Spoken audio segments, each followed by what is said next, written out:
where's my? Oh yeah. The Billies. Hey, Marty, how's it going? I always stream on Wednesdays, and I normally have something prepared, but as usual, I'm completely unprepared. But I've got the Ansley Stewart band in here, and I figured we'd just kind of hang out and talk. And I have absolutely no prepared notes. I'm just going to let it go, and we're going to see what's going to happen. We can take maybe some questions. It's going to be kind of hard to do because everybody here likes to talk a lot. So we're going to have a hard time just talking amongst ourselves, much less answering questions. But we'll try to get to some if there's something that is a really good question. So if you ask a good question, a good question. I'm having so much trouble not interrupting you right now. Well, you got to talk into the mic, man. Oh, wait. Here you go. Oh, sorry. We have to have the mic. I had so much trouble not interrupting you that I had to interrupt you. There we go. See what I'm talking about? Chaos, anarchy. Had you guys been here last night? Whew, anyway. The post-session midnight walk was kind of interesting. That's all I got to say. That was more like 1 o'clock. Pontius Pilates. Anyway. Conscious Pilates. But before we go into complete mayhem, I want them. They're going to introduce each other. So here is the Ansley Stewart band. Take it away. You're up, Johnson. Oh, we're going this way? Okay. Oh, yeah. And you guys' camera is here. Oh, we're right there. Your camera is there, and our camera is there. Okay. This here is Robbie Handley. He plays bass in our band. Mm-hmm. He is, I think, the de facto coolness thermometer. Yeah. You know? Some people would say like a de facto producer. But I call it a coolness thermometer. Cool. You know, when we're recording and doing this stuff, it's always just kind of like, Robbie, are we, heading in the right direction with this? Mm-hmm. And he'll gently guide us to hopefully the right direction, and it usually is, turns out. But Robbie is a farmer, wonderful husband. He's not my husband, but to his wife. You wish he was. Wonderful dad, wonderful son. We're all husbands to each other. And it's getting to be like that, yeah. Including Ansley. We practice band husbandry. Jesus Christ. Oh, my God. I quit. It's not animal husbandry. It's band husbandry. So I've never thought of that before. But anyways, so thank you for the introduction. I'm gonna take it from here. Go. I'm gonna introduce Darren Stanley Durwood. He's the drummer, and I have known him for 23 years. Let's just say that. We've been making music of all kinds together for a long time. He is pure chaos. You go to the middle camera. And like a good way. Like, I mean, chaos is good. But, yeah. I don't know.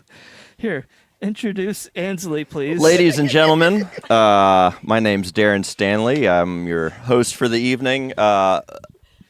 The leader of the group, and the reason that we're all here to begin with in Billy Hume's studio here in, where are we? Middle of nowhere. Middle of nowhere. We're in the middle of nowhere right now, recording this song with Ansley Stewart Band. I heard of this lady back a couple years ago, and she already had a reputation for being a heavy singer. And when I met her, I was surprised that she could pull off Aretha Franklin and pull off some really, like, big shoes, big pipes, like that stuff. She's born with something. And so when we met through some boring wedding band stuff, and we did that. And it was amazing years later to come get a call and do studio work with her and realize, oh, she writes. So we started working together, and here we are doing our 5th single with the Ansley Stewart Band in Billy Hume's studio. And I would like to introduce to you now Ansley Stewart. Thank you. This is weird to hold one of these. But I know it's the cool thing. It's I the know cool it's thing cool. now. It's very popular to hold your SM7 these You gotta days. find the right grip. Yeah. Can you hold my Topo Chico? Hold Thank my you. beer. Hold my beer. Hold my topo. Yeah. It just doesn't sound as cool. It doesn't. No, it really doesn't. I look like a big dweeb. How does anybody look cool with one of these? Hi. To my right is the one and only from Tifton, Georgia, William Thornton. His new nickname, as of yesterday, I almost said this weekend because it's felt like it's been a weekend since we're out here, is Thorn. He goes by that now. And he and I met also in wedding band world. And he is my other neurotic, type A, helpful personality. Always, if there's paperwork to be filled out, he says, yes, ma'am, and does it. It's amazing. Tremendous bass player, but is playing guitar in our band, which is absolutely incredible. He and Nick have got that really cute guitar player thing going on, which we can talk more about. Oh yeah, I can't wait to talk about that relationship. Yeah, there's a lot of relationships. I'm not gonna call it cute. No. I think it's just like Freaking sexy. it's Yeah. it's We'll take that. yeah. it's so weird that it's amazing. Yeah. But yeah. Yeah. All right. So yeah, without further ado, Billy Thornton. Hi, I'm Billy. And I get to play guitar with the most amazing guitar player I've ever met. And he's a super fun guy, and he does all the voices. All the voices. On guitar, and on his instrument. Well, sometimes he does all the voices on his That's instrument.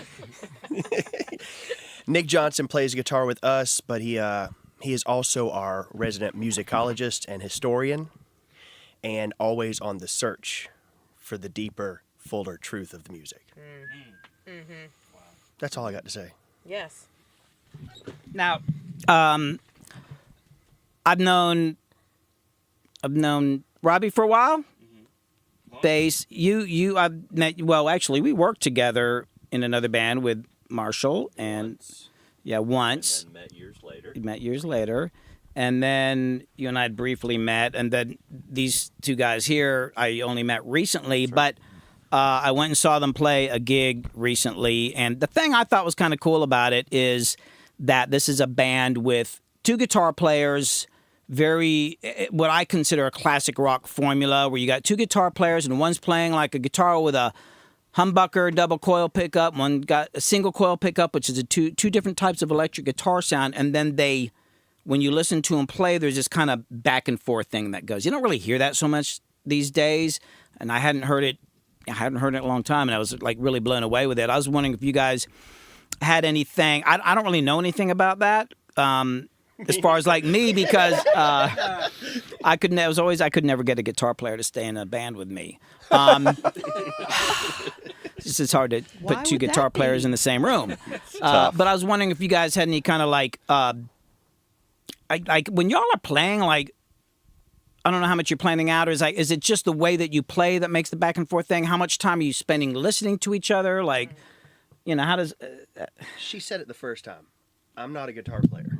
Oh, that's right. I'm a bass player.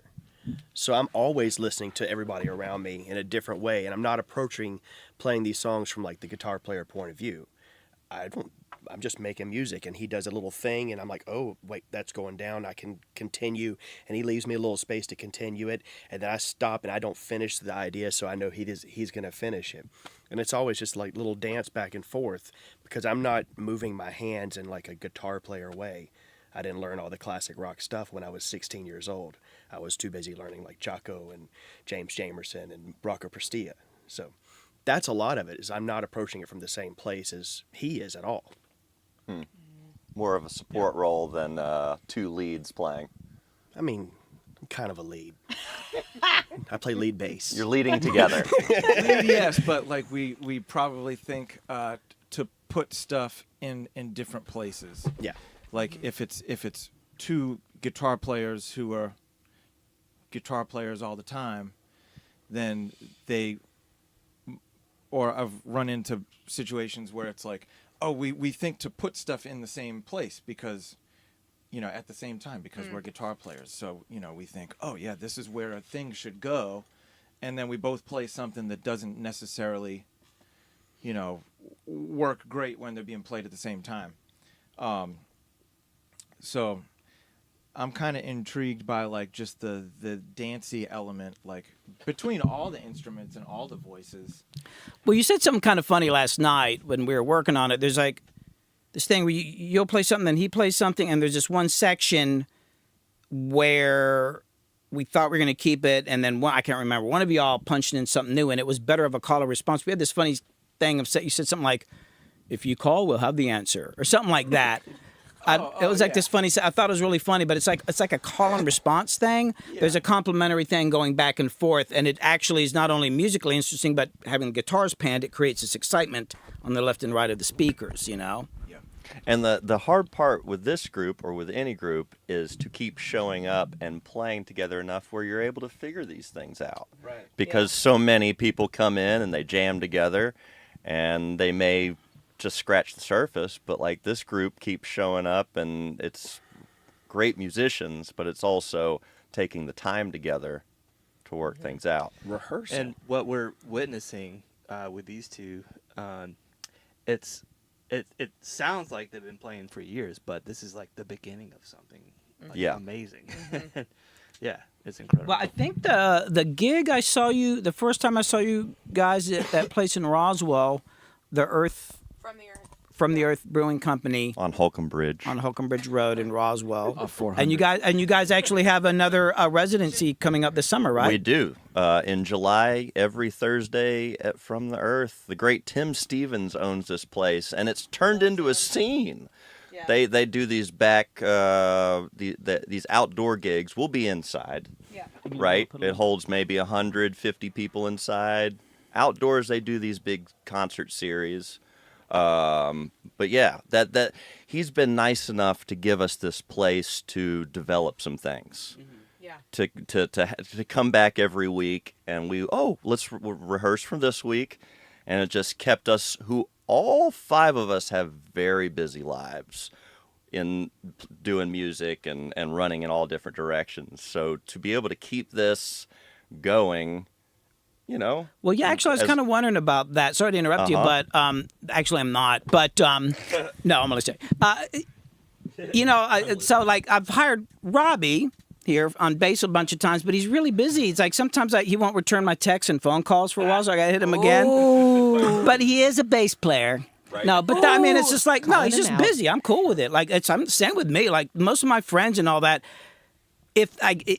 like some bands I know, they're touring full time. If they don't hit me back, my normal response is, fuck them. No, my normal response is they're probably touring, because touring life and gigging, it's relentless.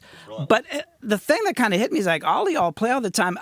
The amazing thing to me is like, how do y'all, like the fact that you're a band, because you guys have always been side musicians, like having a band where like it's a different, it's a completely different thing. And a professional musician at the same time.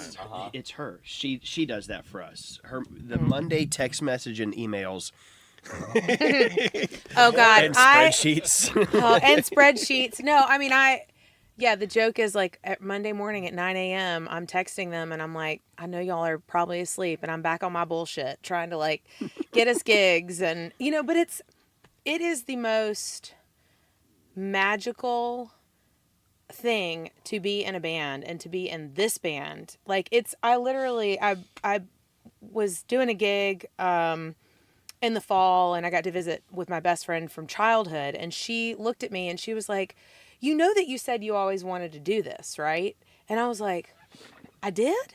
And she was like, yeah, like you had like spoke this like into existence. And I think the fact that it's these 5 people and that because we keep showing up, I mean, they'll tell you I cry all the time, and mostly because of happiness, but it overwhelms me. That sounded really shut up, I heard it. But like it's funny for you to ask that question, because I am consistently amazed, and like we figure it out. Like it is not lost on me that every one of these people makes this band go. Like, sure, I put the gas in the tank and I'm like, let's do it, but they keep showing up, and it's like it's the most overwhelming feeling of love and support, and the fact that we want to make really good music. And I also think that our cross sections of music that we all love and the stuff that we love that the other people don't really add to the musicality of the songs. Like everybody brings something different to all of the songs that we're writing. And I don't know what shade is going on over I was here, just but telling Nick, don't you do it. yeah. You know, I did want to say something though, and it kind of brings up another subject. And it was like when I was younger, and I had bands, and I'd get really frustrated, listening to the radio, and like, they suck. Why are they on the radio? It must be some conspiracy. The record labels are putting these bad people. But then, as you know, as I grew through the business and through life and all that, I realized that the reason, probably the main reason why some people are more successful in the music business than others is because they return the phone calls. Like I know so many talented people that they won't finish things, or they won't respond. They don't do the emails. They just let things hang, which I'm certainly responsible for that. But I think talent is important, but only up to a certain level. Yeah. After a certain level, no additional talent is going to do you any damn good if you're not organized. And it's because we were talking earlier and talking about some of your jobs, and I did this administrative work, and it's like, which I could never do. The only reason luckily I have somebody, Kit back here. I mean, that's probably why I have a career. I'm good, but I would not be where I'm at without her, because she remembers to do the invoices and like, oh, you got a session on Thursday? Not like the old days where hey, I'm going to go hiking. And then these people start showing up at the studio as I'm loading my backpacks in the car. Like, I remember that time we came back on the motorcycle and we were going to go on a trip, and there's like 10 people standing outside the studio. In front of the studio, and then I was 2 hours late for a session, a that's the day-long worst. session. And I thought we were going to go ride I was like, oh, I guess I should have written that on the calendar. Right. I've learned. And then we got together, and she's like, I think I'm going to keep a calendar. But bottom line is, like, that's the thing about having a music career. You have to balance. You have to be creative, but kind of be like a soldier at the same time. You know? Yeah. You have to find a balance between organization and artistry. And also, you know, the law of attraction is real. You know, the people that are in your life, you bring into your life because of some sort of underlying thing. So, you know, be careful of who and what you attract into your life. And, you know, this band thing, my first desire to be a musician comes from my best friend in elementary school. His uncle was the drummer for REM. And to see those guys early on, and that was like, oh, you can go and play in front of a big group of people and have this four-way thing that there are 4 even stakes in the group, and like they're best friends still to this day. You know, to live in that fashion, it takes a village, and you'll make better music than maybe if you just sat in a room and just came up with your own stuff. So this is an endeavor of also creating original music as we go, but also like, well, what's everybody's skill set? And like, okay, this beyond music, yeah. What is everybody's skill set beyond music? The road is tough. Like, who's gonna drive? Well, so and so's not her. So and so's good at it. You know. I'll do everything else. So yeah, it's a rare thing, and to be a part of something and to realize that you're a part of it, not to shut it down before it gets off the ground, is like a tough thing, because it takes a lot of different people. And, it's a rare thing to come together and do that. Yeah. You know? I've played with plenty of artists also who, when they have a song in mind or they have an idea, and you come with an idea, and then someone else comes with an idea, and then there's like 3 different ideas, and the artist will shut it down and say, no, this is what I want. But with this, like you said, everybody's got a skill set and everybody's got ideas, and it's everybody's feeding every song. And very rarely is the answer no. So, sometimes it's that doesn't get us to this next place, but it's never, that's a bad idea and you're stupid. It takes 7 minutes, right? 7 minutes to hunt down the idea and figure out if it works or not. Why not try it? Is that the I've- rule? It's it's the new rule that somebody put up on the internet, so it must be true. Well, then there but you go. but as far like I do like understand being in a room, it's really easy to have a judgment on something really quick in the moment and go, no, I think that's Yeah. dumb. But to actually try and, well, let's all in this room together flesh this idea out and see if it works and actually hear it back. You know, that's an interesting thing because back in the day, before I got into doing rap and hip hop, I was doing like a lot of rock bands and jammy bands, and sometimes somebody would come up with an idea, or I always got ideas, and then people would want to have these discussions, and I hate discussions, but because it just wastes time, and you can't. Talking about music's a little weird sometimes. You got to hear it, and then I got into rap music, and it's like any idea for the most part, if I came up, they'd be like, "Try it." Try it. And nobody's afraid. Like, just try it and see if it works. You can always not do it, but the best thing is just try it. Just try it. Just try it. I suddenly think see that's the your- light. Your story, Robbo. I think that's your story. Oh, just try it. Okay, so talking about being in bands and playing with musicians, finding skill sets beyond music, and yeah, learning people, learning how we work, because that. All right, so writing music, playing music is all about community and supporting each other and this. But anyway, so I was with a fellow musician, and You can name them if you want. Marlon Patton. Yeah, Hi, come on, Marlon. Marlon. Patton. Hey, Marlon. Machine. Yeah, so when I found out that Billy Hume was born in Germany, I've got this ongoing silly thing where, okay, so me and Marlon were in Germany, and you know how the beds together in hotels, they're always pressed together. And I'm like, oh, that's so weird. So we always like get home from a gig or to the hotel from the gig, and we just like, Part the seas. yeah, divide and conquer our sleep domain. But one time we were in Chicago Bears South really good this year. München, I think, Munich, and we were just like, okay, we're tired of the division. We're tired of the this and that, and so we just like just keeps the beds together. Just try it. Okay. Just try See if it. you like it. So when I Wall found came out Billy down. Hume was born in Germany, when you're making music together, there's a lot of trying, there's a lot of experimenting and opportunity and encouragement. So that's just a thing that develops. Like, just try it. Just try it, okay? So See if you like it. I told Bill, he's like, please, for just one time in this session, if you have an idea, That you want us to try. yes, Say it can with you a say, just try it, okay? And there was there's like 2 or 3 opportunities yesterday, and we had to remind you, and like, Uh-huh. Well, I guess my question is, so y'all decided to try it. How was it?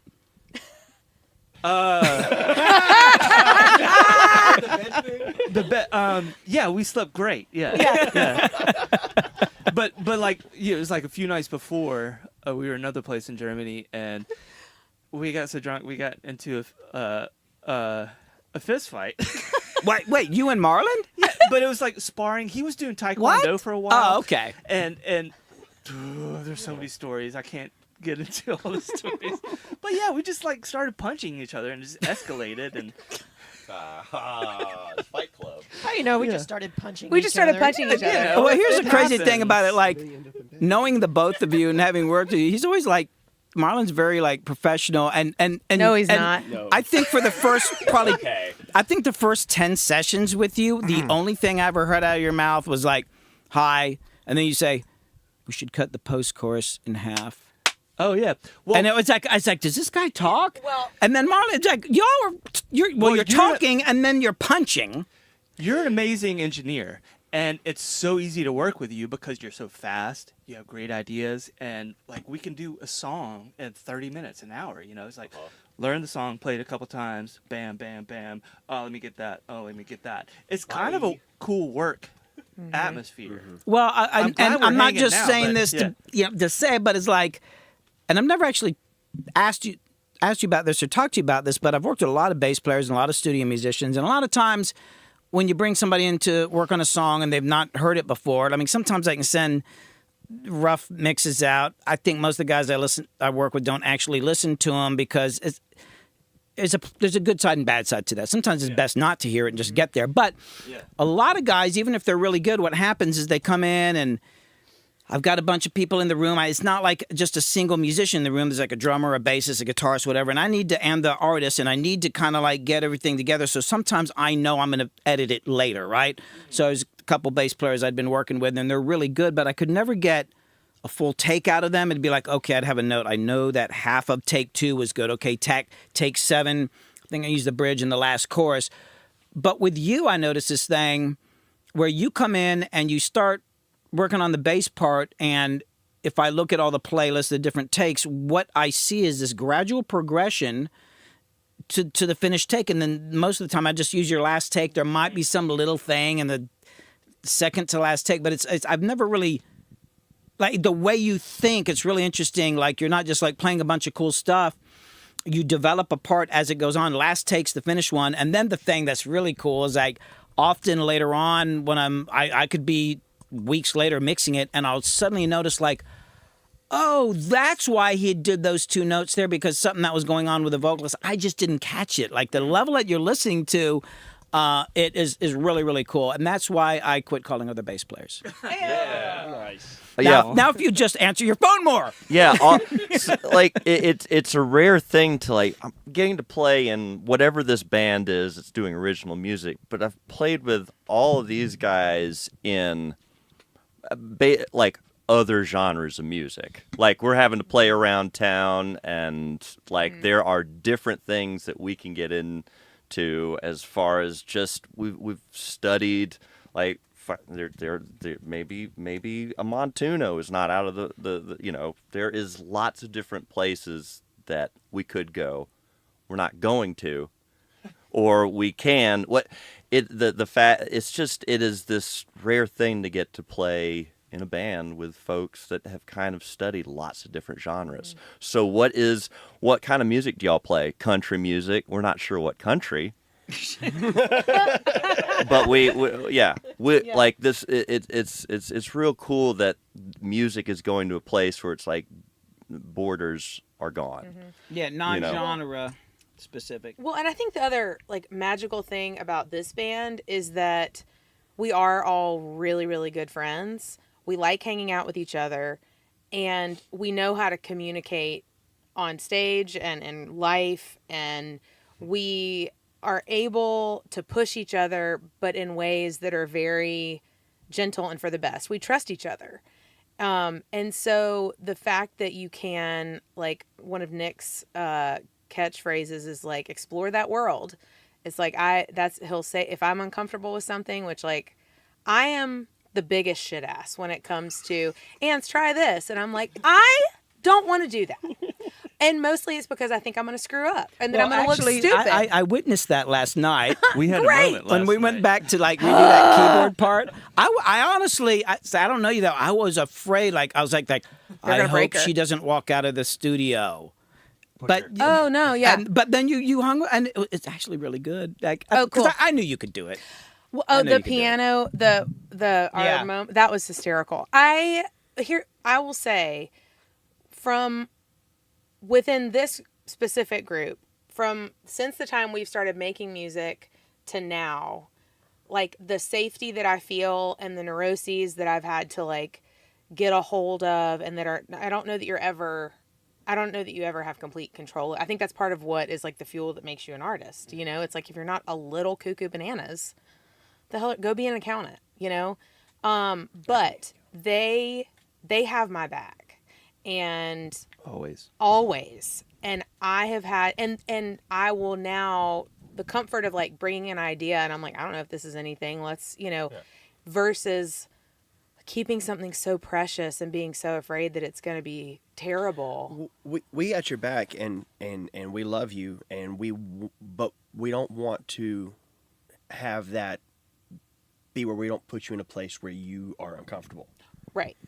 Just Right. because we love you and we have your back doesn't mean we want you to be always comfortable. Absolutely not.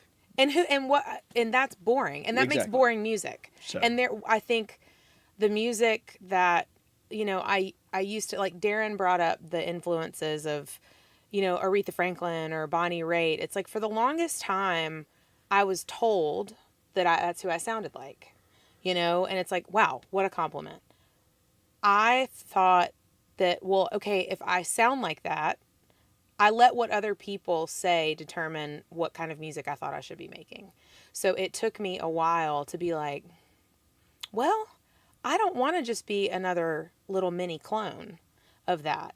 That's boring. So where is my voice? I'm not sure. And to give myself the patience and to, show your bandmates like, okay, it's just, I don't know, it's all a grand experiment. That's all, it's that taking yourself less seriously, which I have extraordinarily hard time doing. We all do. Don't take yourself seriously. Take what you do seriously. Yeah, I Thanks, think Coach. that's what I was trying to say earlier this Yes. morning. I wanted to talk about thinking and thoughtlessness, and I love I both have of thoughts. those. I have thoughts on that. well, I think there's a thing like so. If you think about so the nervous system's actually kind of slow. I actually have a whole video about this on my YouTube channel. The speed of thought. It's actually really slow. Like, we're all living something like 80 milliseconds in the past. Like, in most cases, like when you see something and when it registers in your brain, it's something like 80 milliseconds or something like that. So you're never quite in the moment. However, hearing, if you have your eyes closed and you hear something, the speed that you can react to hearing is like freaking just a handful of milliseconds. Oh, yeah. So that's why I don't like when people are working on music, reading charts, looking at lyrics. But if you're just playing and you're not like having to read anything or think about something, you're more in the moment. And I mean, I think that's where, practicing, so it's like a martial art where you know the moves and all things you have to do without thinking about it. But most specifically with singers, because I know so last night I thought we were done with the session and it was like a really long day. And then you were like, oh, is this mic still on? Can I sing? I was like, oh man, she wants to sing. I didn't ask it that nice, Billy. I insisted. You can say. I was like, I have confidence. I have delusional confidence. I thought you were not. Well, you don't know the kind of people I work with. I thought you were really nice, but yeah. So we set up and we started singing, and there was the last 4 takes. I was kind of watching you, and you had your eyes closed, and it was really, really good, and chills up my spine and stuff. But then you said later, well, I just quit thinking. You said something like, I was just I wasn't even thinking about what I should do or whatever. I was just singing and not thinking about anything. It's like, oh, I think that's why it was so good. I think that's the key. And she said she was thinking about the lyrics and the feeling of the lyrics when she wrote them. Yes. So not even thinking about the words, but the feeling she had when she wrote the words. Well, that's really knowing something when you're not thinking about the words anymore. You actually know the song. Right. Well, Did you write that down earlier? Was that on your I did. list? Hold on, I've got something here. Yeah, and that kind of comes back to what I was talking about, the interaction with the band. So I've done a bunch of records with the infamous String Dusters, and if anybody ever gets a chance to see them, go see them. They call them a bluegrass group, but It's rock and roll, isn't it? It's like rock and roll Yeah. on acoustic instruments without a drum. I took somebody to see them once, and she was like 3 songs in and went, oh, there's not a drummer, because they're so powerful. But they've been playing so long, and the interaction.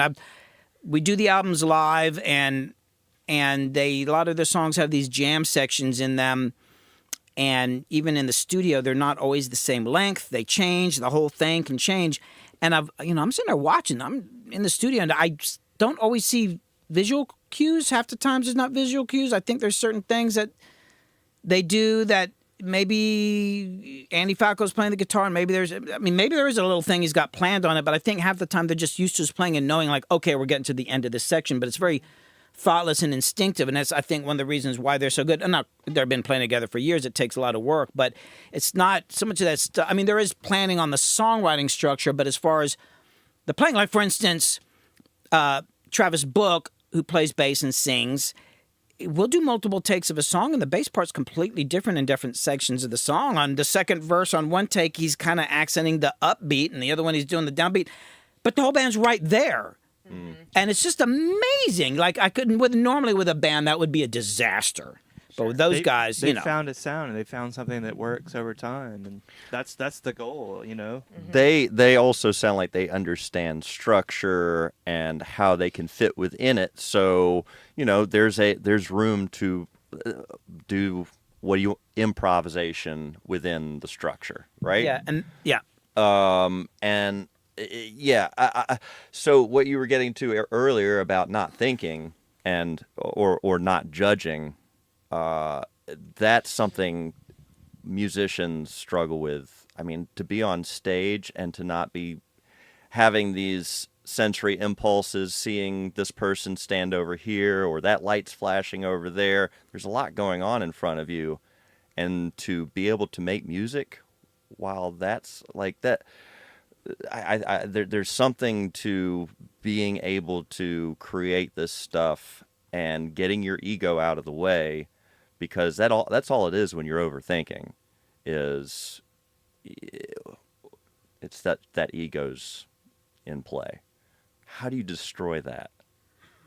How do you destroy? I don't know. I'm asking. It's a back and forth. The ego gives you confidence, Yes. and then you have to break that down when you're creating something, putting something into existence. The ego has the ideas, and it's the humble human being that can deliver.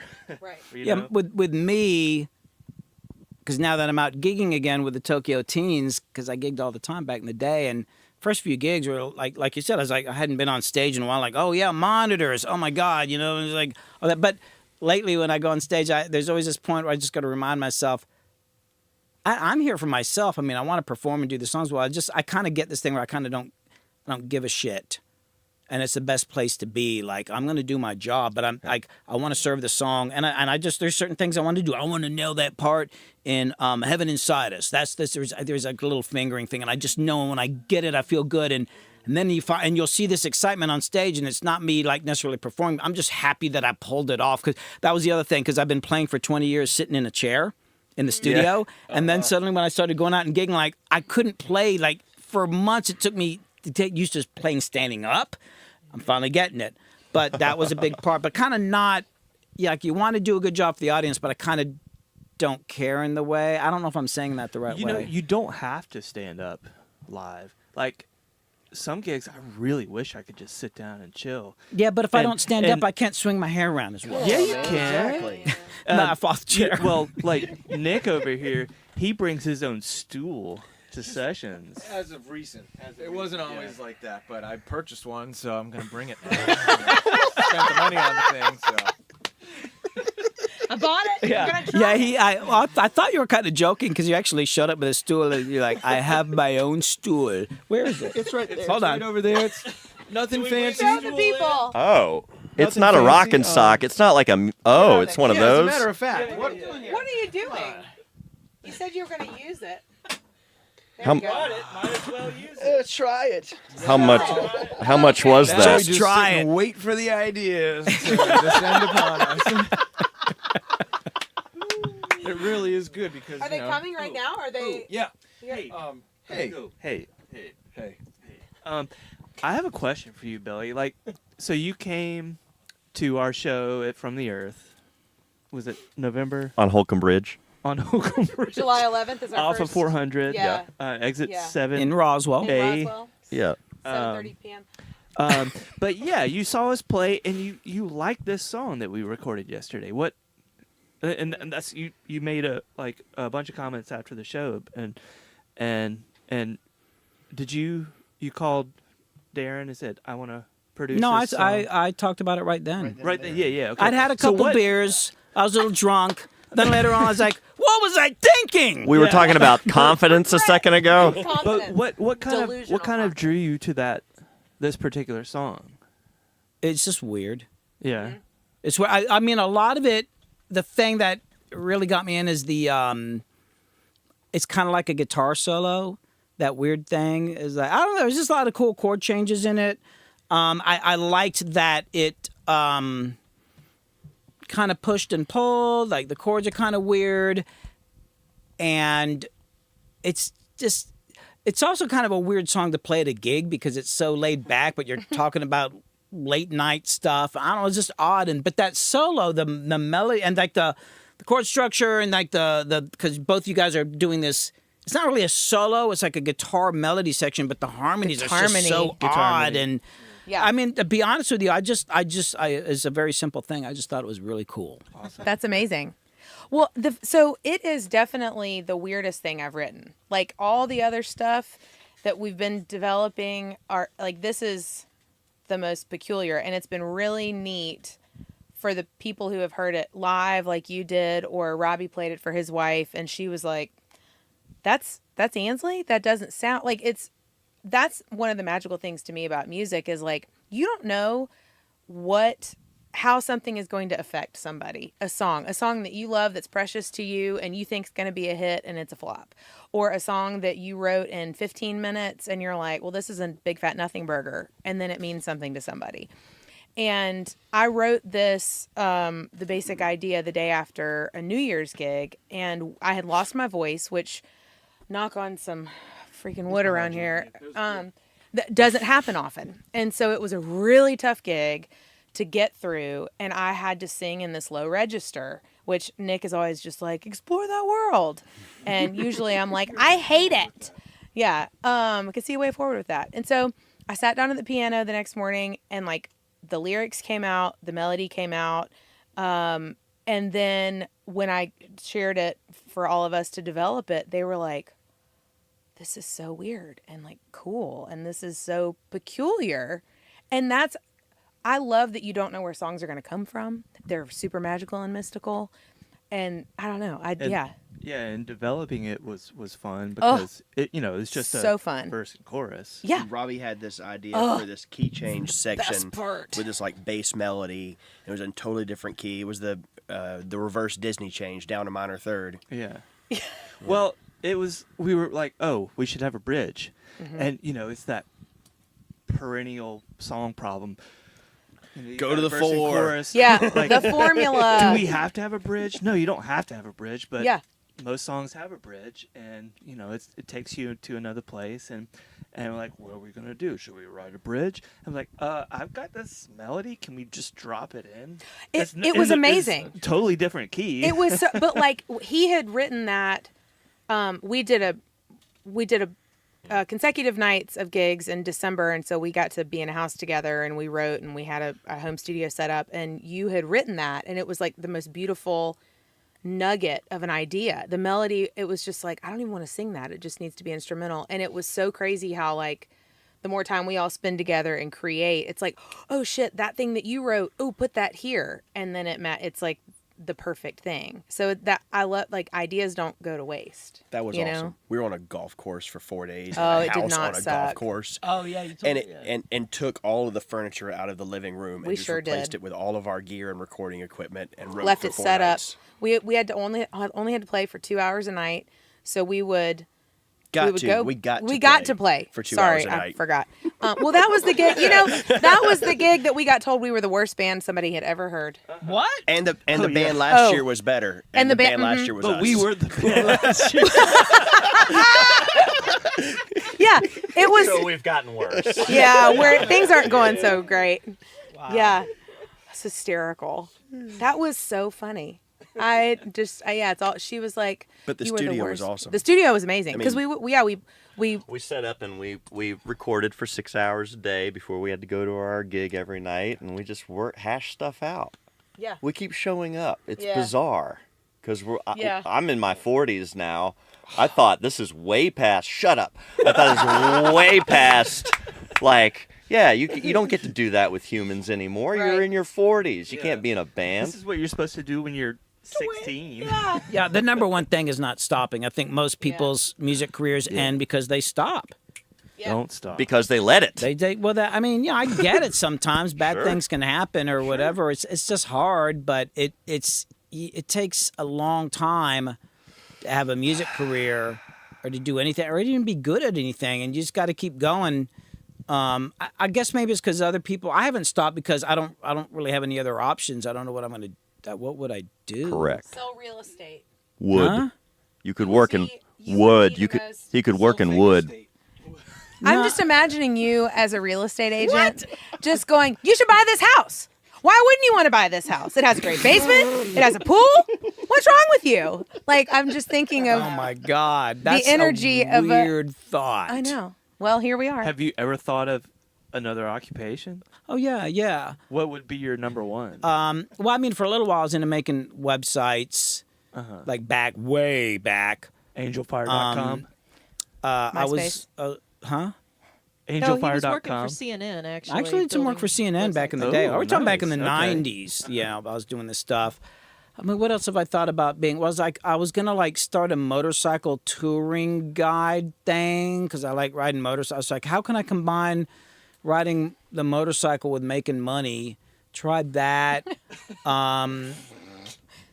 Was that just like looking for money while you were riding a motorcycle?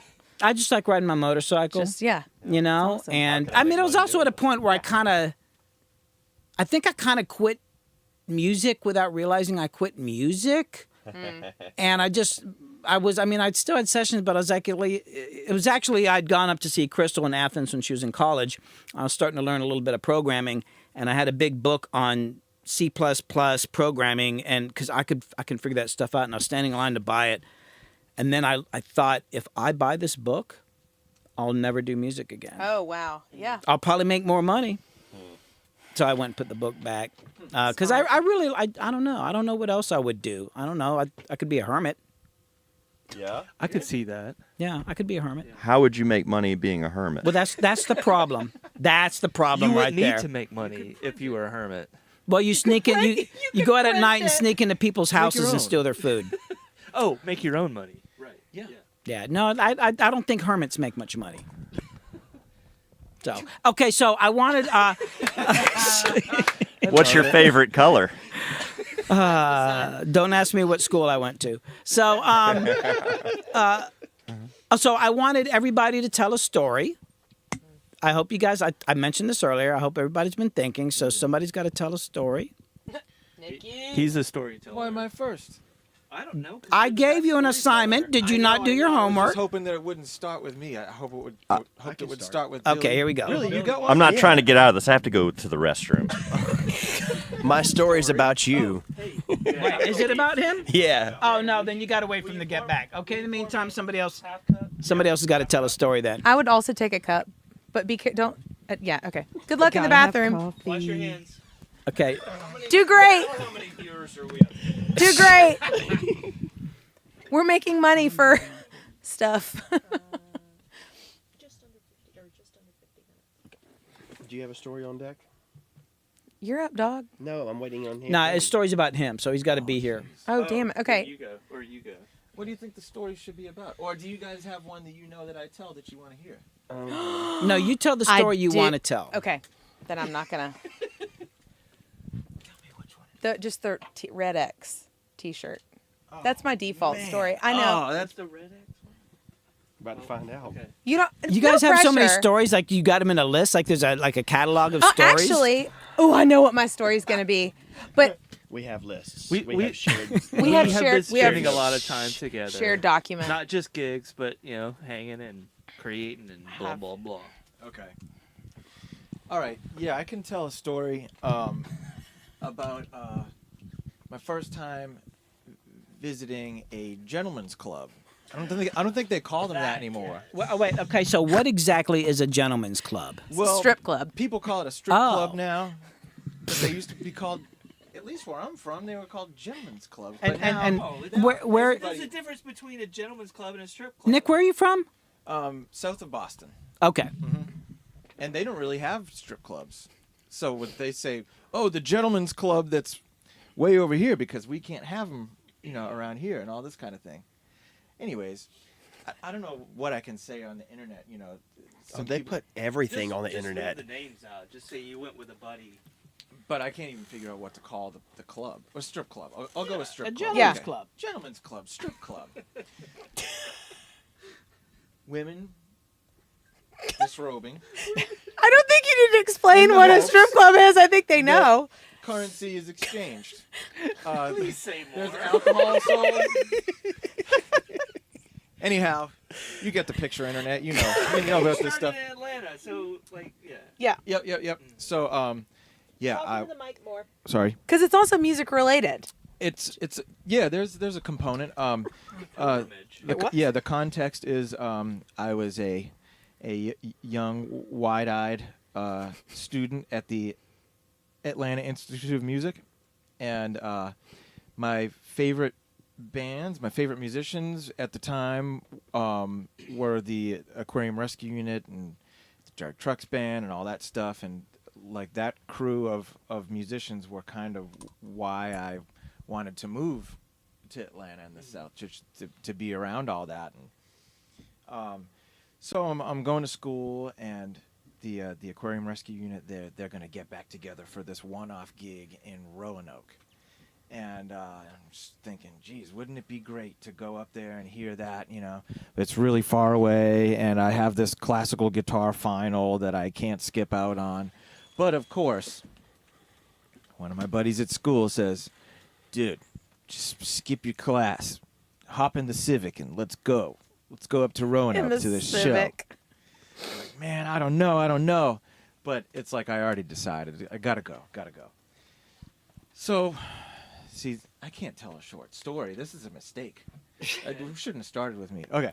So, yeah, we're like, all right, let's go. So we're riding up there. Some parts of this are hazy. Hazy memories. Stuff tough to remember. You're doing great. So, hop in the car with my buddy. Basically, there is a lot of distractions. Right? There you go. Time is kind of like,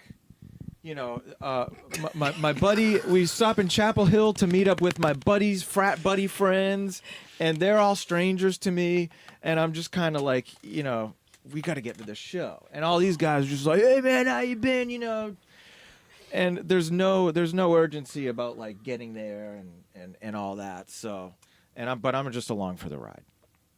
So finally we get to the show as the Aquarium Rescue Unit is playing their last song.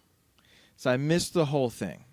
So I'm upset because you went to Roanoke and you missed the show. This was a whole commitment. So I'm kind of pissed off at these people.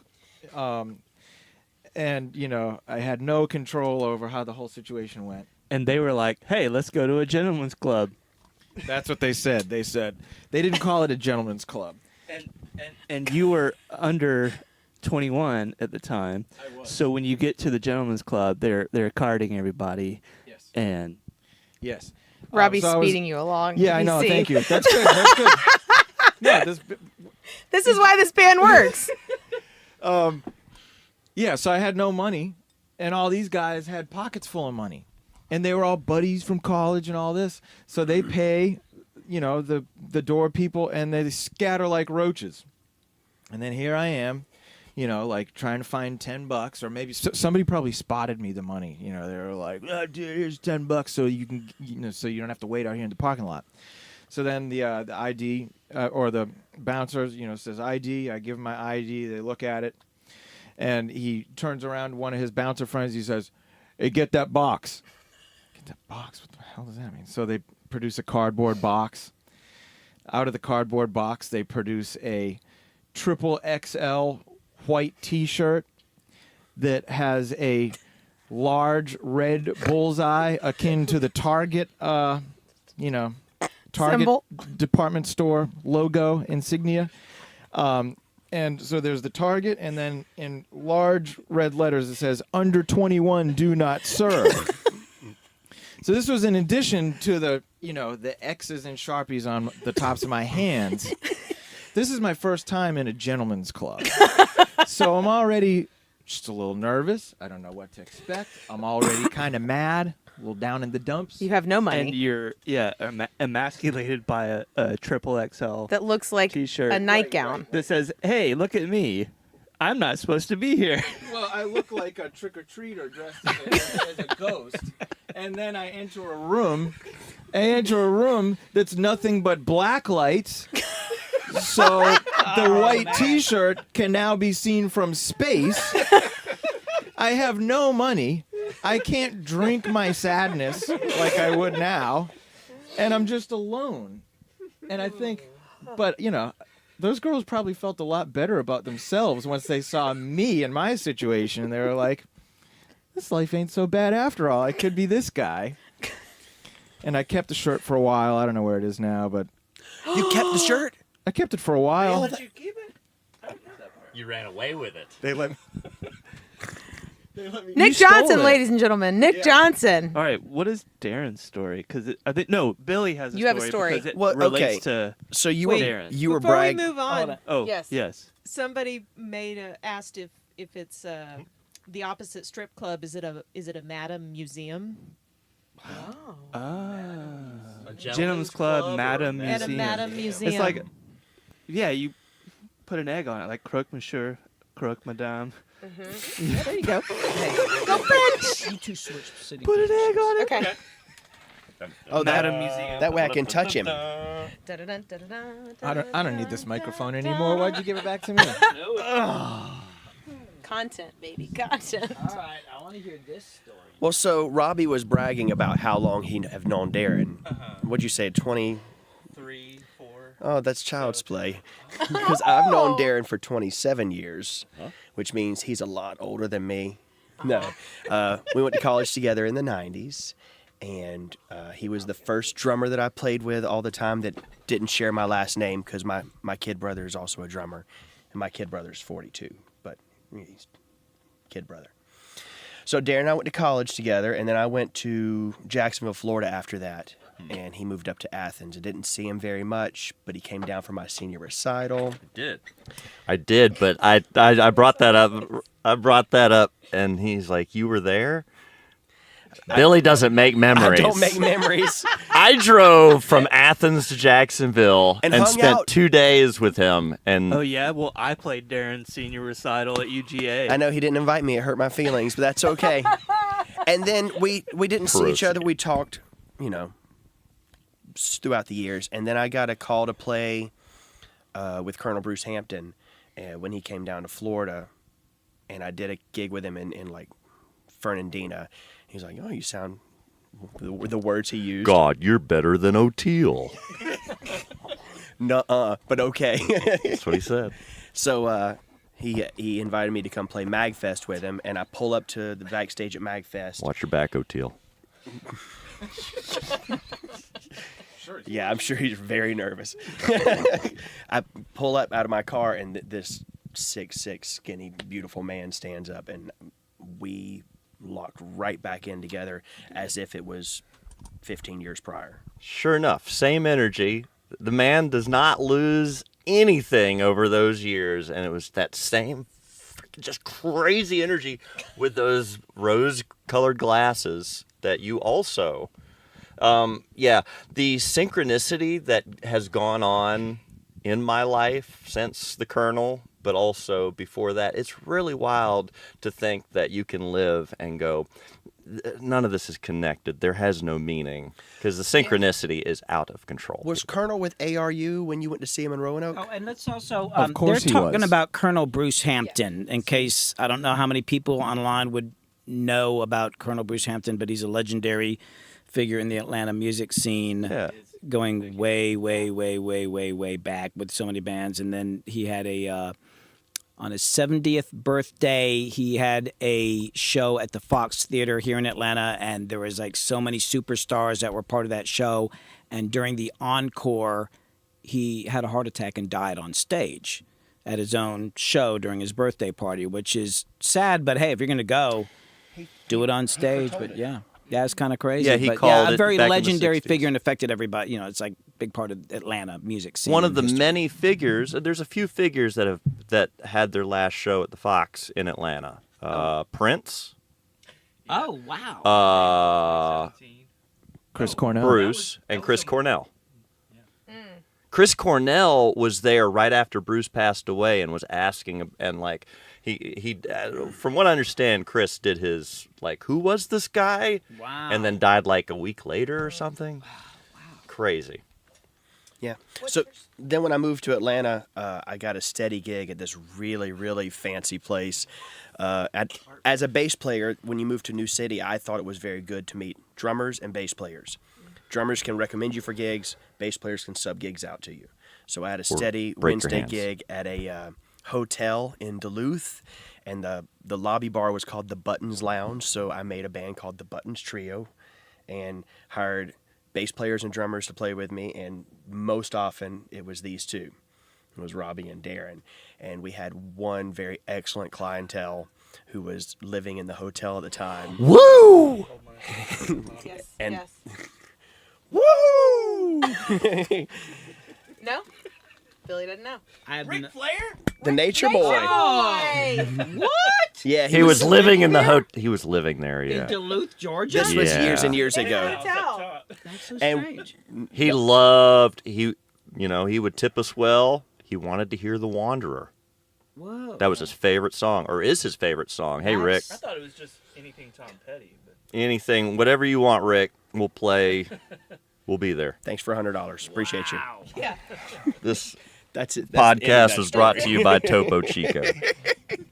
Oh, tell him about when Kevin Scott wanted a picture. Mike. Oh my God. I mean, Kevin Scott, another amazing bass player from Atlanta. Plays with Warren with Government Mule. And Is this So- Darren's nervous right now for this? sure, he loves stories about himself.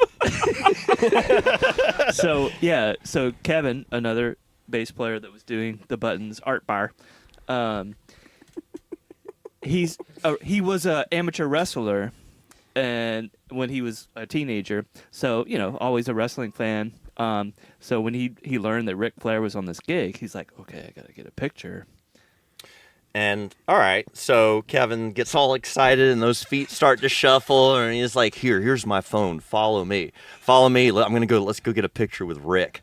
So we walk over to the bar, and the two of us kind of sheepishly come into these two spaces, two down from Rick, and I'm sitting on the opposite side of Kevin, and I'm holding his phone, and Kevin gets the gusto to look over and go, "Hey, Rick, I'm a really big fan. You think I could get a picture?"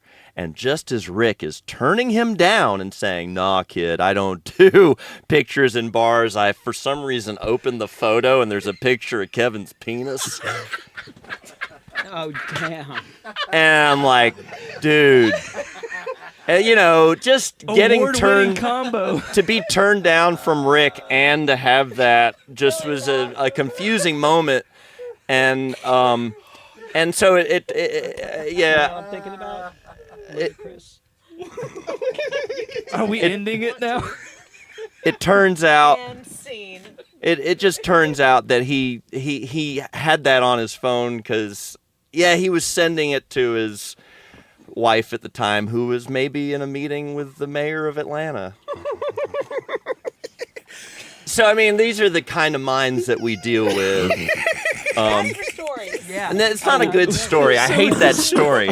No, okay, so anymore. Well, What I happened to that? I wasn't trying to set that up, by the way. Yeah. I was not trying to So- set that up.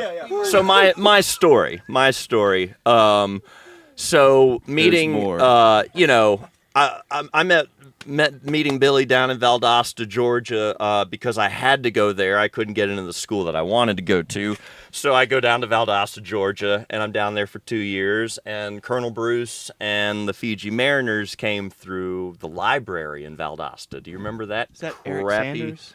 terrible? No, it wasn't. It was no. So they come in, and all I knew was the live album from the Georgia Theater, 1991, and it's Aquarium Rescue Unit. Hearing that for the first time changed my life. It's just no boundaries. These guys are on fire. What are they doing? So, we go check out Bruce when he comes through town after I discovered Aquarium Rescue Unit maybe 6 months earlier. So they come through, and in my young 19-year-old mind, I'm about to see this band. It's Colonel Bruce Hampton and we walk in, and there's nobody in the room. The band gets up there, and it's Bruce with some guys that I don't know who these guys are. It's the Fiji Mariners, and They start playing, and that drummer, they opened up with Walking Kind of Funny, Fixin' to Die. So it's just boom, chap, boom, chap, boom, chap, boom, chap, boom, chap, boom, chap, boom, chap, boom, chap. And that drummer didn't play anything except for the kick and the snare the entire time. He didn't lay off of it. And I was just like, this isn't Jeff Sipe, but who is this guy? It's a guy named Woody Williams. Oh, wow.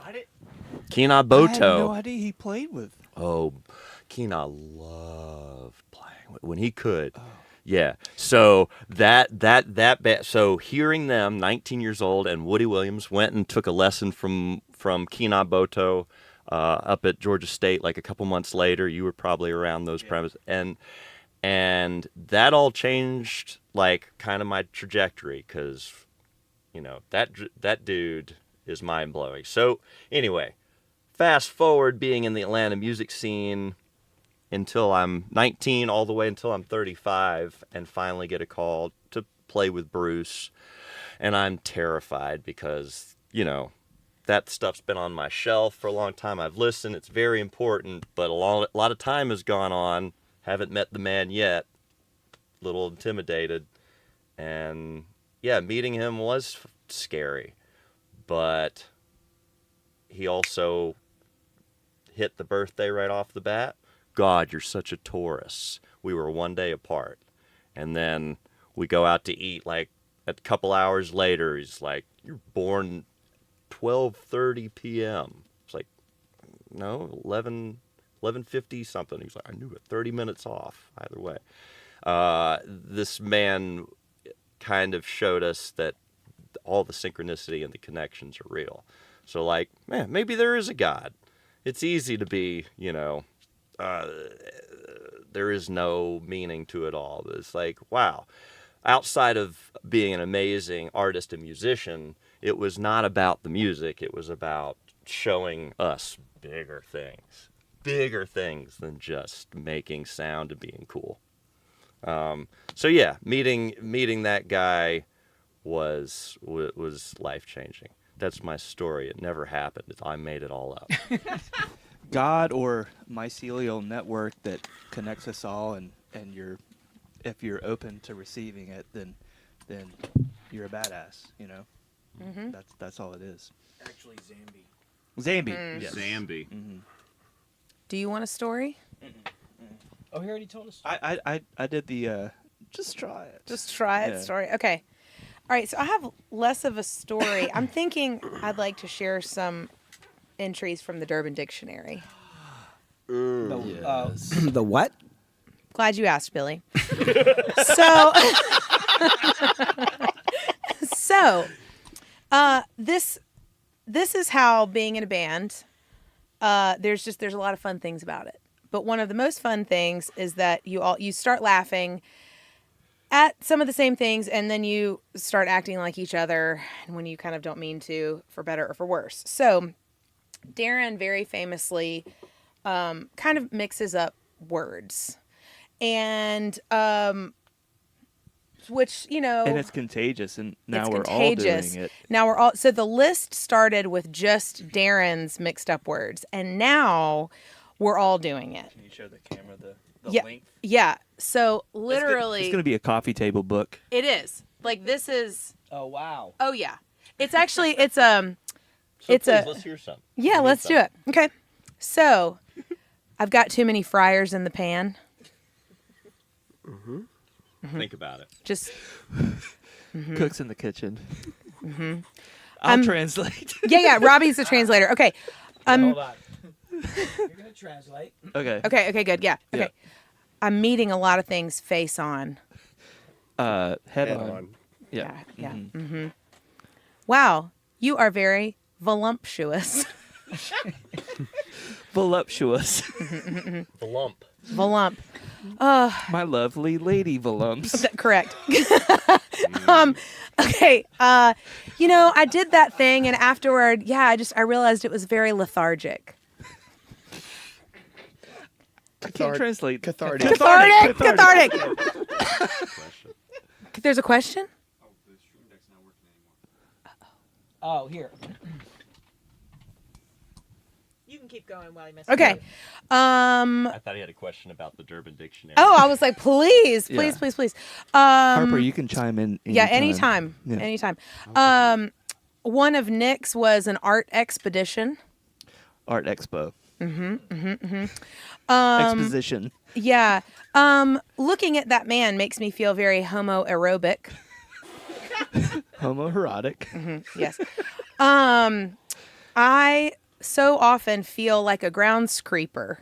Oh yeah, groundskeeper. Yeah. Grounds creeper? Grounds Yeah, creeper. That was a recent one of mine. Mm-hmm. Well, I was complaining about. You're a little grounds creeper. Yeah, It's I okay. can Yeah. I told Darren that he was acting like a Tanzanian devil instead of a Tasmanian devil. Let's see. I found the king to the kingdom. Keys to the castle. Yep. Loan shark. But spelled. LOAN. Instead of lone wolf, it was a lone shark, and just I guess swimming out into the ocean. Sharks always. Fish. And my personal favorite, a weather-friendly fan. Fair weather. Oh, I like weather friendly. I know it's very good. I like that too. That's Yeah. the thing. The words get mixed up, but sometimes the meaning is better or more Yeah. accurate. Well, Yeah. That's not the only. We have a lot of shared lists that we continually add to as well. We have a band like a we really want to be Ansley and the somethings, but the band name is the Name hardest us. part. Yeah, y'all name us. So we have an ongoing list of options. We also have a list of if like we asked you what you would be if you weren't in music. We have what we call parallel lives list. What we would all be. We have characters, so we have no fun. Well, I want to know what some of the band name options are. Okay, hold please. And if anybody online wants to I mean, vote, go ahead. conscious palate. Conscious palates. Conscious palate. Conscious palates. Yeah. The stew was. The Yeah, stew. Ansley and the stew. Ansley and the Makeout Bandits. Ansley and the Tall Children. Hot fruit. Hot fruit. Yep. Ansley and Hot Fruit. Yeah. Nick's just like, nope, out of pocket. Nick is gonna be the hard Oh. sell on any of these. Ansley and the Shenanigans. Ansley and the Diplomatics. Yeah, y'all, they're not real good.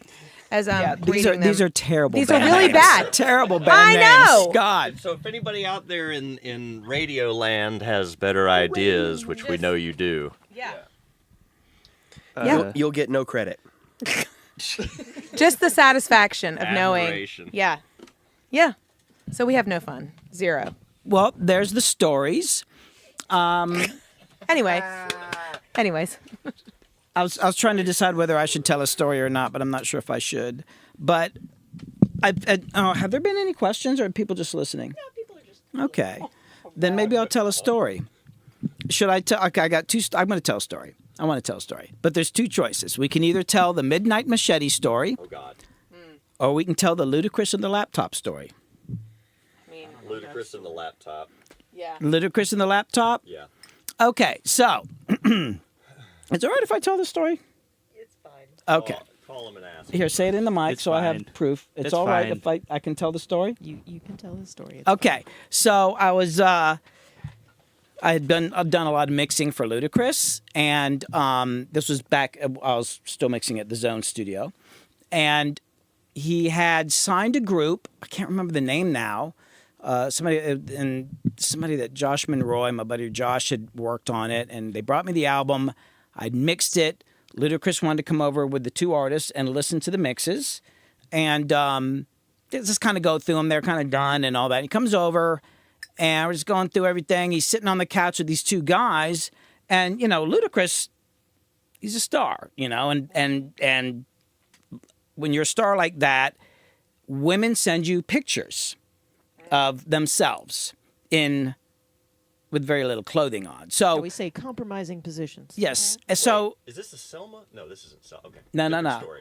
And so he was talking about it, and God, this is a while ago. This was actually before everybody had smartphones, right? So I had a laptop that I was just kind of kept to the side there that had the internet on it, and it was, you know, and he's like, "Hey, is that laptop hooked up to the internet?" I was like, "Yeah." I said, "Can I log into my email?" And he's like, "Yeah, sure." So I get him set up, and so they're sitting behind me, and he's showing these two younger guys pictures of hot chicks, you know, and it goes on and on about like hot chicks. It's like some things that were mailed to him, and then just stuff online, and they're kind of laughing about stuff. And there's just one point where things got really quiet. And then I heard them close the laptop, and he handed it back to me, and they're like, "Hey, we got to go." And they just walked out. And I was like, "Okay, whatever." So I finished doing the mixes and wrapping up, and I went over and I realized the laptop just put to sleep. I open it up, and it's a naked picture of my wife. Now, why is there a naked picture of my wife on my computer? Let me explain. Oh my God. So when Kit got pregnant, she wanted pictures of herself being pregnant, and we knew a really good photographer that would do these very artsy pictures of pregnant women naked, which to me, like seeing a pregnant woman, you know, like a woman's pregnant, like, touch my belly. I'm like, that looks painful. That shit just freaked me out, man. Like she was just cool with being pregnant, but it looked painful to me and it freaked me out. But we go and we did this photo shoot with this photographer. So we had like, you know, 200 pictures of her like naked, but with like, you know, it's tasteful. It's like, oh, there's like, she's like, there's these leaves behind her, and then there's a here like it's in the photo studio, like nice lighting. She just wanted pictures of her pregnant the first time. Sure. Somehow, I don't know how, I think there might have hit iPhoto or something, and actually ended up like pops up a naked picture of my pregnant wife on the computer, and I think it freaked them out. Yes. And then they left the studio, and so did they ever say anything about it? no. You know, it's kind of awkward, you know, but I was like, so basically, Ludacris has seen naked pictures of my wife. Luda, call me. So that's that story. I was scared you were going to say that she sent the picture to Luda. I was too. I didn't realize you were talking about your current wife until you mentioned the name. So that's Oh, my God. a good Can story. you tell your ludicrous Good story? Yeah. Well, yeah, I think so. Oh, it's real embarrassing. Okay. You don't have to. No, Okay. no, I want to. You have a Ludacris story? Did you send pictures to Ludacris? I did not Did he send send back naked picture. Also, it's pronounced naked. Naked is like really hard to say. It's naked. Go ahead. Naked? Now. You're all set up. There's a difference between naked and naked. Right. Yeah, It's this the is Jeff true. Foxworthy. Yeah. If you're naked, you don't have any clothes on. If you're naked, you don't have any clothes on, and you're up to You're up to something. Yeah. So I went to Ludacris's house. My ex is a recording engineer and did some work with him, and damn you. I had to tell somebody else's story about their. Yep. Golly. So anyway, he was going to tune. He was going to do some work at the studio, and I didn't ask very often, but I was like, can I please go be your assistant? Yeah, and let me tell you who you don't want to take is the girlfriend that's like, can I come, please? Can I come? I'll be cool. And he's like, okay. So I was cool. And he let me come. So we go meet Chris. He's as sweet and nice of a like the coolest, most lovely dude ever. Sitting in the studio, I'm just kind of like on my computer. And we're working with his engineer, and he had on a really cool pair of sneakers. And I was like, man, I love your Nikes. And he was like, oh, thanks. Yeah. And I think I was nervous being at Ludacris's house and was just so overwhelmed with trying to be cool that I said, yeah, you know, I really want a pair of cool Nikes ever since Copernicus has been in all of those Nike commercials. Because it's just like really important and it's a movement and this and that and the other. And he looked at me and he said, do you mean Colin Kaepernick? Yes. Oh, yes. I know. Is that in the Durban I Dictionary? love Copernicus and Nikes. Robbie's This not is laughing. It's something. bad if Robbie's not laughing. Why not? Because, yeah. I never heard that story before. Well, I don't tell it, and now I'm telling it on the internet thanks to Darren. So, Okay, I already told Kevin's penis story. yeah. So anyway, I looked like a real shit ass, and then I because I just sort of said the wrong thing, and then I really quickly ordered the pair of Nikes that I still have, that every time I wear them I'm like, I guilt bought these. Those are the at Copernicus They're my Nikes. Copernicus Wait, did you sneakers. order Can we them put a in front link of- in the? Is there a link to Copernicus Nikes? No. I'll find it if No, there they're is. They're not Kaepernick real. Nikes. They're it just sometimes. God, I'm so mad at you. We're gonna have such a big fight about this later. Oh, it's okay. Yeah. Anyway, but I still have my red Nikes, and Wait, did you order them in front of Ludacris? no, he was out getting a haircut. Oh, He came. We were working with his engineer. did you show him that you did order I them? sure did not. Okay. I did not talk a lot after that, which was hard for me, as you can didn't do probably anything- imagine. You didn't do anything wrong. It wasn't great. It wasn't my best pop culture moment. Yeah, it wasn't real good. Okay, So- guys, question. Oh, thank God. From a viewer? Yeah, they just want to know, what's a favorite word? A favorite word. Yeah, so you guys need to come. Favorite as a word. band. Who's asking, by the way? And is Casey up here today? Casey, of course he's Hey, here. Casey, what's up? Chronic Dream is asking. So for favorite word or words, but word singular. If you guys can come up with one. Okay. I like the word liquid, Liquid is nice. but we don't have a shared list of words that we like. I like titillate. okay, liquid, titillate. Hold. Yes. Hold. That's Hold. it. That is our favorite word. Hold. Yeah, our that is band our word. that is our band word. From Braveheart. No, Oh. That's from Nick. but I didn't think about that reference, and we'll have to use Hold. it. Yeah. oh my God, it's kind of like that. It's kind of like So that. a lot of our songs, Ferocity. at some point they have a stop, where we kind of just let the discomfort of space exist before we get into the next section. And when we're first learning these songs and first making these songs, that discomfort sucks. So we get into it, and he's over there going, hold, Yeah. and Yeah. then we allow Proceed, it to yeah. release. The easy thing to do would be to just decide, well, how many beats do we, You could do that. but You could also. But we don't have a good system for that yet. So it's just kind of like, Hold. well, last week it was like 8 beats.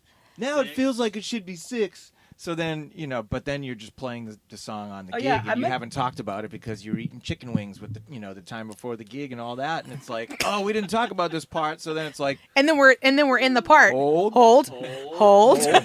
Well, say now that you're saying that, so on this song we're working on this song called Late Night TV, and going into the second chorus, there's a build up and there's a hold. There's a hold. 2 beats for nothing. And it's I kept last night. I was trying to and then I missed the downbeat a bunch. I was really embarrassed. I hope they didn't notice that. But I think we all missed it. it was really We weird. Like, what does that count on that thing? What's going? We is don't it- know. It's, Not a count. It's It's, a to be- whole. It's a hold. it's okay. That's why it was It weird. transcends counts. So It Yeah. works. Marlon Patton calls it whenever you have an extra bar at the end of a phrase, instead of 4 beats, four measures, it's got an extra 5th measure. He calls it a Pablo Pablo extra bar. Jokes. And jokes, so when jokes. I have to read a chart that's got like five measures instead of 4 measures in a phrase, I just write Pablo above it so I don't miss it. like that. I like that. But yeah. To answer, what is their name? Dream. Chronic Dream. Chronic Dream. Hold is the word, Yes. and it's a life lesson, really. It's true. Because you don't want to be stressed, Anxiety sucks. And if you're just like going through it, trying to get through the day, just Sit in it. hold. It could be peaceful or it could be, Angsty. hold. Angsty hold. Yeah. Is that it, Internet? give us another. Any other words? Any other? Hey, Crystal. I was asking about Casey. There was the other. Roxy Mo. Has Roxy Mo been? Roxy Mo was here. They had to head out, but Okay. definitely enjoyed it for a minute. Cool. I can't really see the chat from here, so I don't know who's been watching or commenting or anything like that. But yeah, I mean, if anybody's got any last minute questions, because We actually have work to do. Do what? Yeah, I know. Well, not work. We got to have fun. We're just screwing around over here. Play. Yeah. Yeah. But well, does anybody here have any last minute? Casey says, "Let me listen to a song." Oh wow. Well, we have a new single out Oh, that's right. that you can listen to. This is when the camera should zoom in, and I'll do Which my I didn't- infomercial I about didn't morning birds. actually get a direct Oh link yeah. to the song, Hey, let's which get. I should Can we have. get a direct? Can we get a link Absolutely. to the song? Will you hold my microphone so that I Yeah, we're gonna miss put a it? link to their Hold newest my mic. single up. And have we got the? Have we been? Crystal, have you been? Kit, have you been putting up links and stuff? Yes. Cool. Yeah, we released it this past Saturday. It's called Morning Birds. Ansley Stewart on iTunes and Spotify and anywhere else you can get music. Yes. And we're going to be releasing singles, every month or so throughout this year, and putting out an EP. Hopefully, like a 10-inch, for all the really cool people. Now you guys have the got another residency at From the Earth. From the Earth. On Are you doing any out of town gigs coming up? Have you started booking? Well, Because this is pretty new. Yeah, so we actually just did some mini runs in April. We did some Carolina shows, trying to book maybe Nashville and Chattanooga at some point in the fall. But I think, the priority right now is to finish all these songs. Like we're so close. And her and I will be at From the Earth June 1st, which Yes. is Next Saturday. Is that with Perpetual Groove, and Ansley's going to come sing with us some. Oh. That's been cool. She's been doing some shows with us. Wrote a song with And yeah, we kind of we that was for a podcast. We've got some more stuff coming. Sorry, that wasn't cool enough to say on Well, it was a good tune. We did it for a podcast. It was kind of a quick thing, and yeah, there's some more coming. But I just emailed you. I just found it. yeah, Also, the resident July 11th, not the first Thursday. July 11th every Thursday. Through August 1st. Yeah, it is a very new thing, and again, like all of us are involved in different things. So getting this off the ground. I mean, here it took we a are. while to just schedule you guys up here because we Yeah, talked yeah, about yeah, this yeah. months ago. Yeah. And it's been like between all of our schedules. I mean, yeah. Well, the spring is like insanely busy for freelance musicians. We have got weddings and Yeah. sessions And then the summer, Tours. the kids are home.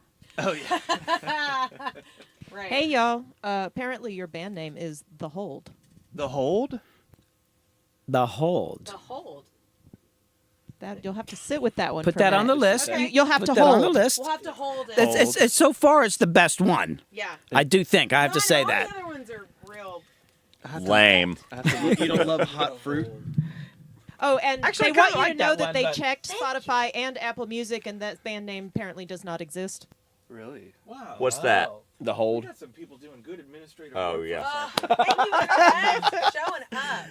And there's- also, there's Billy, no somebody wonders hold. if you're There's no related the to hold. Basil Hume, which I don't think you are, but that's a cool name.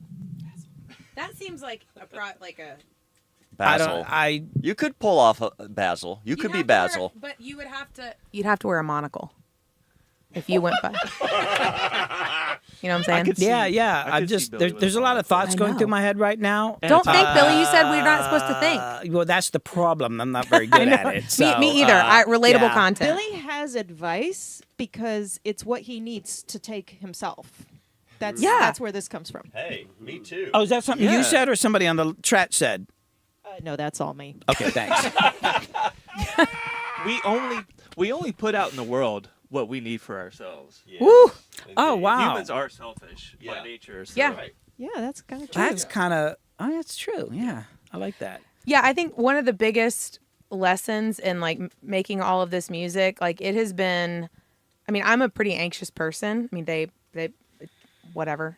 As Billy takes a very deep breath, as hold. Wait.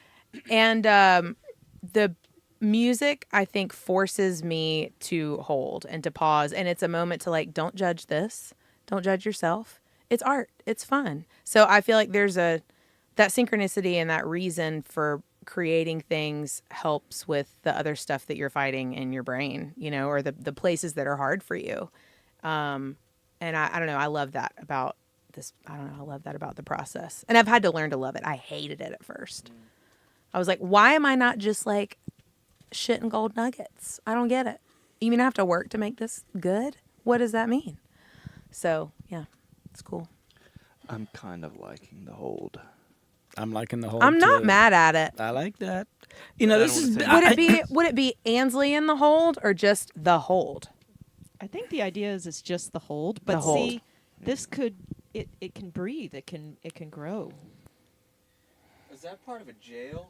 That's The where holding The cell. hold is the on a hold ship. on a ship. There's a hold. Oh.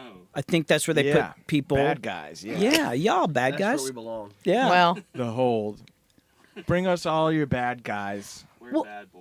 I well, like and can that. y'all We're a imagine worthy vessel. if we were all in school together, we would have gotten in so much trouble. Like I have thought about that, like sitting next to y'all in class and stuff. Like we would have been completely screwed. We also would have won the talent show. Well, there's that. What about talent show? Is that At least the battle of the bands. Talent Yeah. show. It's so broad. You know. yeah? There's got to be. By now, there's some other weird talent that somebody would have. But if there were a battle of the bands and we were all at high school together, Smoke show. yeah. Billy, I think you might need to tell your story of your high school band performance in the gym. I'll save that for another stream. Okay. I got so many stories. Yeah, because something blew up. That's all I'm going to say.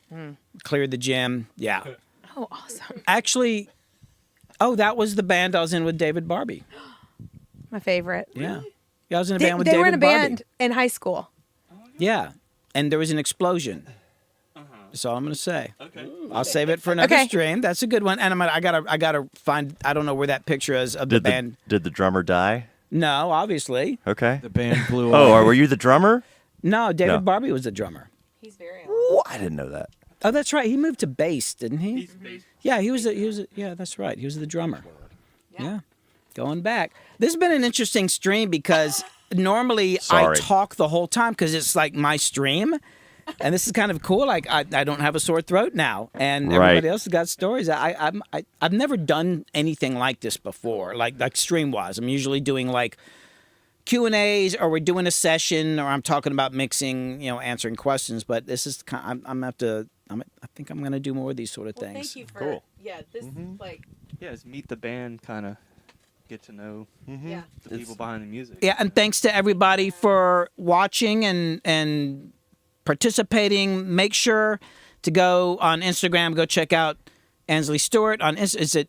Oh, it's Ansley Stewart sings. Ansley Stewart Sings on Instagram. It's actually Ansley Stewart Sings everywhere. So any platform, that's what you're gonna. Ansley That's Stewart. what you're gonna Sing, find. sing. I'm not gonna do anything after that. I was gonna sing. 7 is here. 7, you're late. Did you just got here? Damn. Sorry, man. 7. Yeah, I've been streaming earlier and earlier, so sorry you're late because we actually. Oh, I can't read it. Oh, Saxon 7. Sorry, my eyesight's been. Yeah, Is that Saxon 7? Saxon 7's here. Yeah, and we actually need to. We have more vocals to do, a couple guitar parts. We're gonna overdub toms. I have a tambourine idea. We got to put a swoosh. Yeah. And the swoosh, it might be like mallets on a ride, like a crash cymbal, or it might be electronic. I don't know. I want to put a swoosh in there. And then there's the television voices. Yes. So Hey, I also want to say I'm very excited about the channel that you've got going. Like, that shit is informative. I keep watching all these videos that, you that mean you you're don't putting like the up. slow motion shit? I thought it was all about the slow motion Dude, stuff. everything just keep at it's all part of the process. One of my favorite episodes that you've done was the Four Non Blondes song. Oh, cool, Yeah, cool. I I kind of caught a lot of hell for that one. really People hate that song. Nick hates that song. Nick hates I love that it song. because Well, it's okay. so weird. The Steve Albini versus Steely Dan, I caught a lot more hell about Yeah, that one would definitely you caught. I hell for love that one. Steely Dan. I know I'm not supposed to say that, but I do. But man, I like people, and then when Albini died, I mean, it's a sad thing, but like people like jumped over and like some of the comments I got, I had to delete a couple of them. I was like, I'm just talking about Steve Albini and Steely Dan. I respect both of them, but yeah, anyway. But thank you, I appreciate that. I used to hate that song, Right. and then over the years, I came to love it. Yeah. Like you're trying to get me to do with that one band. Oh, when I woke up this morning. All right, so we're trying. We're to talking get, about the Grateful Dead and Four Non-Blondes. Come on. We're trying to get Thorne over here to like Grateful Dead. He doesn't. I like their songs. But when I woke up this morning, What was he humming? we went to bed. I went to bed at 3:24. When I woke up this morning, it was Ripple on Spotify was still open, and I remembered like I was shoving my phone into Billy's ear, not for the first time. Like, why don't you like this? You have to listen. Yeah. I'm putting the phone to your ear. Like, yeah. Yeah, I didn't like it, but he made it closer. Now it's closer. Yeah. Do you like it? Now it's closer. Well, and that's we're a passionate band, and we actually went and saw Phil Lesh and Friends. I was singing with P Groove up in New York last fall, and I had sort of kept my love for the Grateful Dead, like, just a little below the surface, and I had enough tequila. Where the Capitol? We were at the Capitol Theater. in Port Chester, yeah.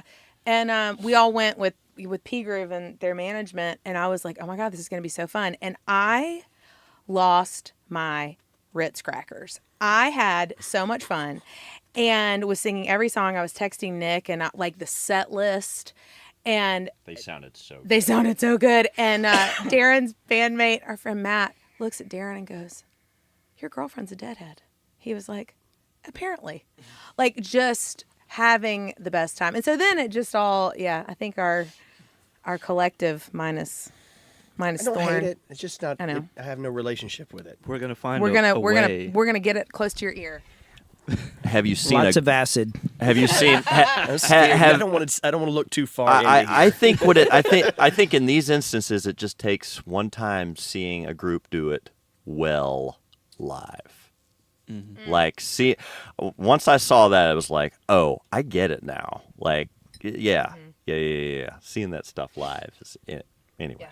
Live music. Live music. Well, as usual, stream keeps going on, and it's not just me. And I'm realizing now, Darren, like, it's like when I go down the studio and we start talking, and I got mixing to do, and then I'm like an hour behind. And it's like, oh, like I kept thinking really bad, like it's me. I'm just talking too much, and you're being really polite about it.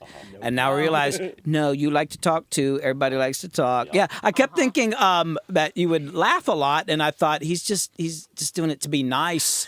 Because there'd be a point where we'd been talking for 45 minutes. I need to get to mixing, and I'm like, and you're like, and I'm like, oh God, I'm doing it. I need to shut the hell up. Now I realize it's all right. It's not just me. There's a reason he's the Christopher Lloyd in our band. Well, and also living at your house in Norcross, I feel things are rubbing off. I don't know what's happening. Well, that studio, yeah. So Darren lives at my old studio that I've had for decades and done most of my big records in, and there's been thousands and thousands of sessions and people through there. So there's definitely some energy. But you haven't seen any of the spirits, have you? You haven't There's seen been evidence. Yeah, because I think there was this guy that would show up once in a while. He had like one of those, suits that mechanics wear, and he would like see him out. I'd see him out of the corner of my eye, and it never scared me because he was just like watching me work, and then he'd disappear. But I hadn't seen him in years, so. But why in that house? I don't know. That house you bought new. No, it was. Well, I don't know if anybody ever lived in it. I think it was bought. Burial Spec grounds. house. Yeah, I don't think nobody ever lived there. I think it was bought. What's it built on top of? Norcross. But there's definitely some mojo in that place. Man. There's definitely lots of mojo in that place. Y'all left it there, all over. And now you're adding more. And that's actually the thing I think is really cool about it, that you're living there and you're bringing your own people in there. And it's, even though I'm not there so much now, I just go down there to mix, that you're continuing it. And I don't know, I really like that. I think Yeah, it's a really, trip. really cool. It's a trip, and this band is benefiting from it, and the P Groove stuff. not looking to run a studio and do the whole madness thing, but it's a really cool spot. And Yeah. I swear, I'm gonna fix that hole in the ceiling in the foyer. God, It's covered. I don't know what you're talking It about. is? I haven't seen it. I have. Put a drape up. The drape is up. okay. Anyway, And with that, And scene. all right. So, hold. okay, before we go, the new band name Hold. is Hold Up. There's already a hold up. There's already a Hold Up. And there's a hold steady. Hold, Oh, I have one more thing to say. This out. Robbie Googles. Yeah. All right. So, anybody, thanks for watching. We are going to end the stream. So, thank you so much. I'll be back next Wednesday. See y'all later. Just take the horn out of your mouth.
Take 1, take 2, take 3, take 4, take 5, take whatever.